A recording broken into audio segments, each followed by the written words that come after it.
1925 റേഞ്ചിൽ ജോർജറ്റിലെ ബാത്തിക് പ്രിൻറ്റും അതുപോലെ ക്രോഷ്യോ വർക്കും ചെയ്തിട്ടുള്ള സൽവാസിൻ്റെ കളക്ഷനാണ് ഈ വീഡിയോയിൽ നമ്മൾ കാണുന്നത്. 4 ഷെയ്ഡ്സിലാട്ടോ വന്നേക്കുന്നത്.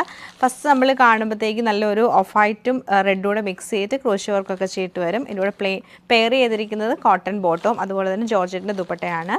നെക്സ്റ്റ് നമ്മൾ കാണുന്ന ഷെയ്ഡ് നെവി ബ്ലൂ കളറാണ്. സെയിം പാറ്റേൺ തന്നെയാണ് വരുന്നത്. പിന്നെ നമുക്കൊരു വൈൻ്റെ തന്നെ കുറച്ചുകൂടി ഡാർക്കർ ടോണിലേക്ക് വരുന്നുണ്ട്. വൈനും ബ്രൗണൊക്കെ മിക്സ് ചെയ്ത് ലാസ്റ്റ് കാണുന്ന ബ്ലാക്ക് ടോണാണ്. അങ്ങനെ 4 കളേഴ്സിലാണ് വന്നേക്കുന്നത്. 4ൻ്റെ കളക്ഷൻ നമുക്ക് ഡീറ്റെയിൽ ആയിട്ട് കണ്ടുപോകാം. ഫസ്റ്റ് പാറ്റേൺ നമുക്ക് ഇങ്ങനെയാണ് വന്നേക്കുന്നത്. ഡാമൻ ഏരിയയിലേക്കാണ് ഈ ഒരു ക്രോഷ്യോയുടെ വർക്ക് വന്നേക്കുന്നത്. നല്ല ഹാൻഡ് ക്രോഷ്യോ വർക്കാണ് ചെയ്തേക്കുന്നത്. നല്ല ഭംഗിയായിട്ടാണ് ഈ ഒരു പാറ്റേൺ നമുക്ക് വരുന്നത്. ബാക്കി ഫുൾ നമുക്കിങ്ങനെ പ്രിൻറ്റഡ് ആയിട്ട് തന്നെ ജോർജറ്റിലെ ബത്തിക് പ്രിൻ്റ് ആയിട്ട് തന്നെ വരും. ദുപ്പട്ട വരുമ്പോഴും ദുപ്പട്ടയിലും നല്ല ക്രോഷ്യോ വർക്കാണ് ചെയ്തേക്കുന്നതാണ് ദുപ്പട്ടയുടെ പാറ്റേൺ. കുറച്ചൊരു റെഡിഷ് ഓറഞ്ച് കളറാണ്. സൈഡിൽ ക്രോഷ്യോ വർക്ക് വരുന്നുണ്ട്. അതുപോലെ തന്നെ ഇതിൻ്റെ എൻഡിൽ നമുക്ക് ക്രോഷ്യോയുടെ ആ ഒരു വർക്ക് കൊടുത്തിട്ടുണ്ട്. ഇങ്ങനെയാണ് ടോപ്പ് ആൻഡ് ദുപ്പട്ട വരുന്നത്. ബോട്ടം വരുമ്പോൾ പ്ലെയിൻ ആയിട്ടുള്ള സിൽക്ക് കോട്ടൺ ബോട്ടമാണ് പെയർ ചെയ്തേക്കുന്നത്.